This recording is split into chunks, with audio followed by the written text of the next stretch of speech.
While most of us are watching the crazy ups and downs of tech stocks and crypto, there's this quiet, absolutely massive investment trend happening right under our feet. And I mean that literally. Some of the richest people on the planet are snapping up a resource that's as old as civilization itself.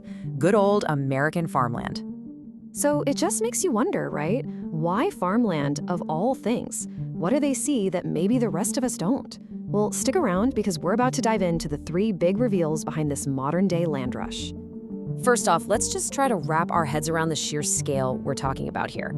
This isn't just buying a little weekend getaway in the country. No, we're talking about building entire empires. You've got media mogul John Malone with 2.2 million acres, Stan Kroenke, 1.76 million. And get this, Bill Gates is the largest private owner of farmland in the US with 270,000 acres. These numbers are just staggering. Some of these private landholdings are bigger than entire...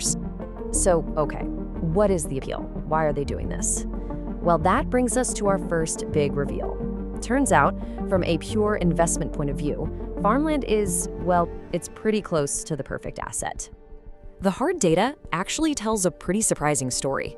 If you look back over the last 30 years, farmland didn't just keep up with the stock market, it actually beat it, delivering average annual returns of over 10%. And it did all that with way less volatility, making it this super stable, consistent performer when the rest of the market is going haywire. Plus, and this is a big one, it's a phenomenal hedge against inflation. Now, in simple terms, an inflation hedge is just an asset that holds its value or even goes up in value when the price of everything else is climbing. When your dollar just doesn't buy as much as it used to, these are the assets you want to be holding. They're like a safe harbor in a storm. And just how powerful of a hedge are we talking about? Well, during that recent inflation spike from 2020 to 2022, the value of farmland had a 0.97 correlation with the consumer price index. I mean, that is an almost perfect one-to-one relationship. It's so simple. As the price of groceries went up, so did the value of the land that grows them. But look, strong, stable returns, that's only part of the story. Our second reveal shows how this already fantastic investment gets even sweeter, thanks to what's essentially a system of taxpayer-funded discounts. So every single state in the US has these things called agricultural tax breaks. They actually started way back in the 1950s with a really noble idea: to keep small family farms from being taxed right out of business as cities and suburbs started expanding. But today, those exact same rules are giving massive, massive benefits to some of the wealthiest people on the planet. Let's just look at a jaw-dropping example from Kauai, Hawaii. On a 110-acre piece of land that Mark Zuckerberg bought for $17 million, his property tax bill was just $730. Now, at the same time, a neighbor with a normal house on 5 acres worth less than $1 million paid over $7,000. I'll say it again, $730 versus $7,000. That's not a typo, that's the system working exactly as it was designed.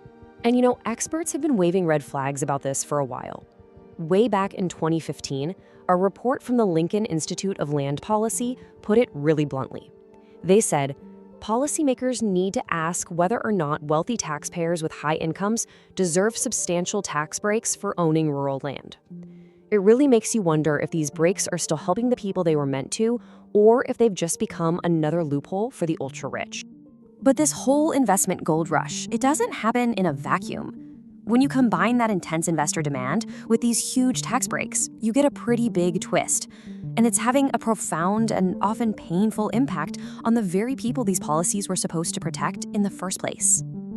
This is the voice of Jess Bray, a young farmer out in Oklahoma. She and her husband really struggled to buy their first farm because they were constantly being outbid by people who could just pay in cash. Her story, it just perfectly captures the huge challenge facing the next generation of American farmers. And believe me, Jess is not alone. A recent survey from the National Young Farmers Coalition found that a staggering 59% of young farmers say that finding affordable land is their single biggest challenge. The dream of owning a farm is literally being priced out of reach for so many. And the result of all this pressure, it's pretty stark. Between 2017 and 2022, the United States lost over 141,000 farms.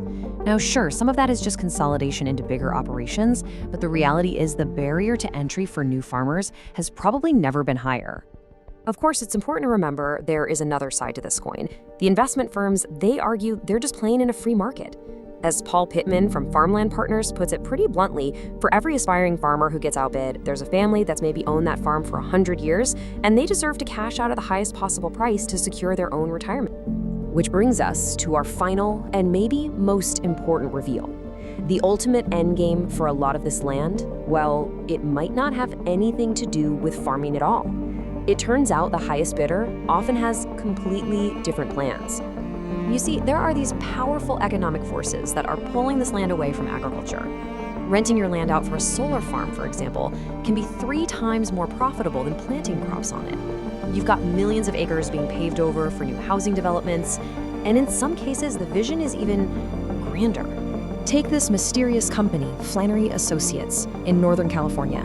They secretly spent over $800 million buying up tons of farmland, and nobody knew who was behind it. Well, it was eventually revealed that it was a group of Silicon Valley billionaires, and their goal? To build a brand new, walkable, sustainable city completely from scratch to try and help solve California's housing crisis. And that right there brings us to the final critical question. This isn't really just about investment returns or tax policy anymore. This is about control. As more and more of America's most foundational asset, its land, gets consolidated into fewer and wealthier hands, who is it that ultimately gets to decide what that land is used for? Will it be a farm, a solar field, or an entire city of the future? The answer to that question is going to shape the American landscape for generations to come.